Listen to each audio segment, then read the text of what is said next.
Alright, so you're going to want to grab your whiteboard. If you don't have your whiteboard, pause your video and go grab it. Alright, so today to warm up, I figured we work through a few facts together. Okay, so I'm going to write a fact on the board, and you'll do the same thing, and then I want you to solve it. Alright, so we'll do 3 facts at a time. Let's do this. So let's go 2 plus 0 equals, write that down. Write down the answer to 3 plus 0. And write down the answer to 0 plus 1. Let's pause your video and do that real quick. Okay, so 2 plus 0 you should have come up with 2. And 3 plus 0 you should have come up with 3. And 0 plus 1 you should have come up with 1. Alright, go ahead and wipe your board. Let's do some more. Okay, let's go with 0 plus 4 equals. And 5 plus 0 equals.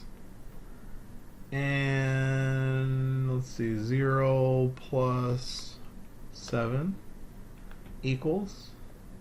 And 0 plus 9 equals. Go ahead and solve those 4 this time. Pause your video and solve those 4. Okay, so you should have come up with, let's see, 4, 5, 7, and 9.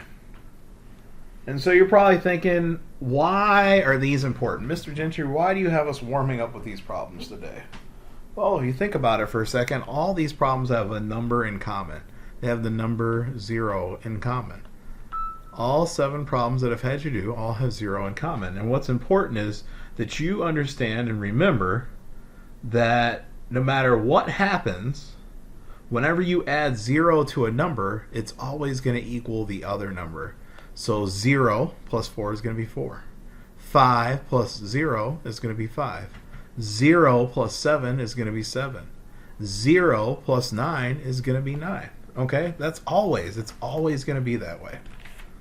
Let's go to the next page. And so that brings us to our essential question today, which is, how do you write a number sentence to represent a problem? How do you write a number sentence to represent a problem? So today, you should be able to, if I give you a problem, you should be able to write a number sentence to represent that problem and be able to solve that problem as well. Okay, so let's start with our first problem. So you should be on page 291, and the problem says, or is, I should say, there are 15 children on the bus. Then 9 more children get on the bus. How many children are there on the bus now? Okay, so let's think of this, this bar model. Let's think of this bar model as a bus, right? Here's my bus. It's not the best looking bus, right? But here's my bus, right? Here's my bus. And my bus is a bar model for today, right? Okay? So the total number of children on the bus is going to go here. Because we don't know how many children are on the bus now, right? That's what we have to figure out. But we do know that there are 15 children on the bus, so there's 15 children. And then we know that 9 more children get on the bus. And then altogether, there's a certain number of children. That's what I need you to figure out. So pause your video and figure that out for me. Okay, so what I told you, what we needed to find is we needed to find how many children are on the bus now. And so once you have this 15 and 9, and we know we're looking for a total, the total number of kids on the bus, now we can write a problem to represent this. Right? 15 plus 9. Right? Just like that. Okay? And so we know that 5 and 9, or 9 plus 5, depending on how you want to look at it, we know that that is going to be 14. Right? 9, 10, 11, 12, 13, 14. So 14 is 1 10 and 4 ones. And then we have these 2 10s here. So that means 15 and 9 is 24. So that means there's 24 children on the bus. Okay? So math talk, it says explain how you found the number of children on the bus. Well, I think I did, right? Pretty well, right? We know that there's 15 on the bus, and then 9 more joined them on the bus. And so we figured out how many are on the bus by adding 15 and 9. That's how we figured out how many children are on the bus. Let's go to the next page.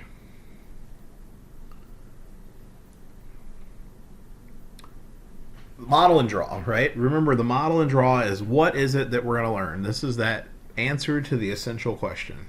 And so it says you can write a number sentence to show a problem, right? Because that's what we're supposed to be learning how to do, is represent a problem using a number sentence. It says Sandy has 16 pencils. Nancy has 13 pencils. How many pencils do the girls have? So we can think of this just like with our bar model. We know that Sandy has 16. And we know that Nancy has 13, and we're trying to find out how many pencils the girls have together, right? So we're adding. We're putting it together. So it says think 16 plus 13. Now, you don't have to think that in your head. You could write it out, right? You could write 16 plus 13. But long as you understand that we're adding those numbers together. And so 6 plus 3 is 9. 2 10s, 20, 29. So that means the girls, the two girls, all together, they have 29 pencils. So we're going to practice this. We're going to represent more problems. I'll read you a problem, and you're going to see if you can represent the problem on the line with a number sentence. Let's see if we can switch to a view that maybe is a little bit better. Yep, there we go. All right, so here we go. First problem. Carl sees 25 melons at the store. Right? 15 are small and the rest are large. How many melons are large? Okay. So it sounds like we know the total already. We know how many melons there are. Right? We know how many melons there are. And so I'm going to write my equal sign there. So we're working backwards.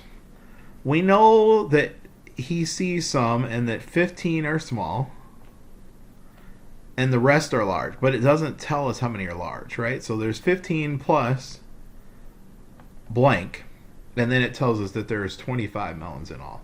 Okay? That's what we know. Oops. Get rid of that. Oops, there we go. Uh-oh, sorry. I didn't mean to bring that up yet. Let's see if I can make it go away. There we go. So we have to figure out how many melons there are that are large. So we could count up, right? 15 plus a number equals 25. So if we count up, we can figure this out. So we have to count up 10 hops to go from 15 to 25. All right, now we can do our next problem.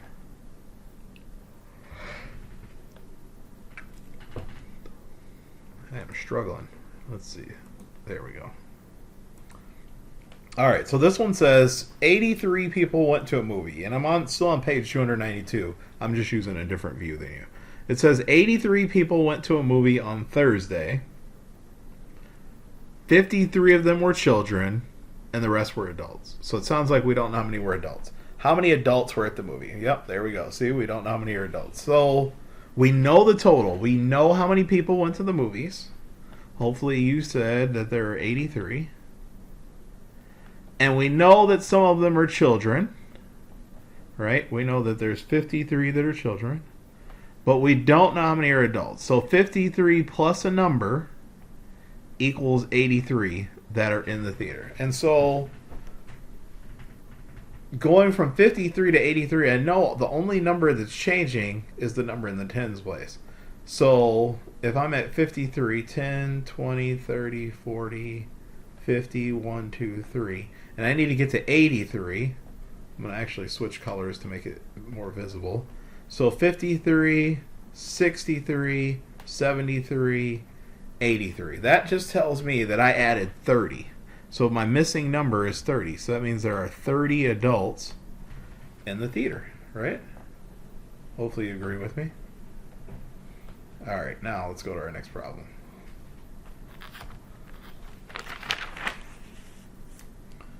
We'll do this one, and then we'll do the Think Smarter problem. All right, so it says Chris and his friends went to the zoo. Do you have this problem? I have a feeling you might not have this problem. Hold on. We might have to pick a different problem to do. Yep, I think we're going to have to, because it doesn't look like you have this problem in your books. Nope. How about this problem? Yep, you have this one. Jake had some stamps. Okay, so he has some, right? Then he bought 20 more. Now he has 56. How many stamps did Jake have to start? Oh, so we don't know the number to start, right? Because Jake had some. So that's some. And then he bought 20 more. So he's adding 20 to how many he has. Right? And now he has 56. So sum plus 20 equals 56. Okay, so we can use the same strategy as before. He has 20, and we need to go from 20 to 56. So I'm going to switch my color again. And so 20, 30, 40, 50, right? 51, 52, 53, 54, 55, 56. Okay, so we added 10, 20, 30, and then that's 6. So 36 stamps. Hopefully you're understanding. You're picking up what I'm putting down. All right, now to the Think Smarter problem. Okay, so Mr. Walton. Where's the Mr. Walton problem?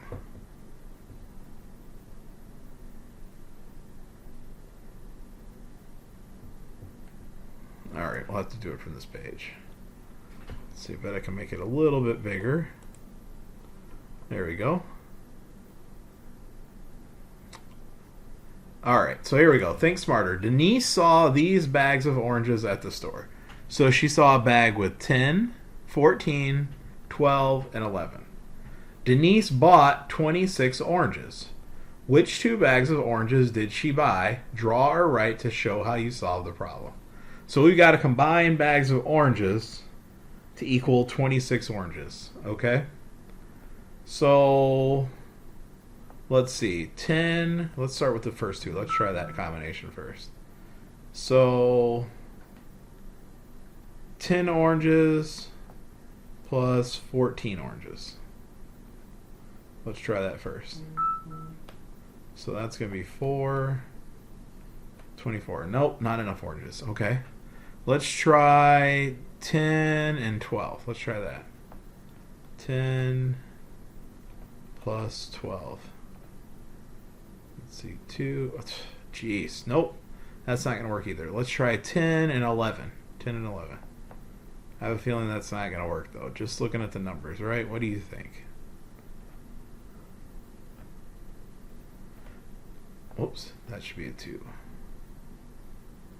Nope, that's not going to work either. Okay.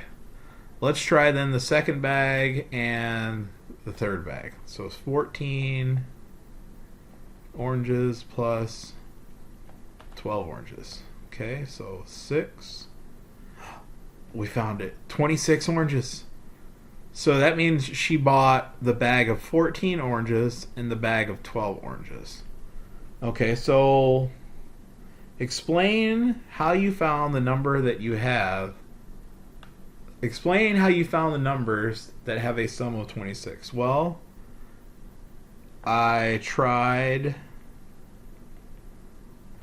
adding the different bags of oranges until they added up to 26.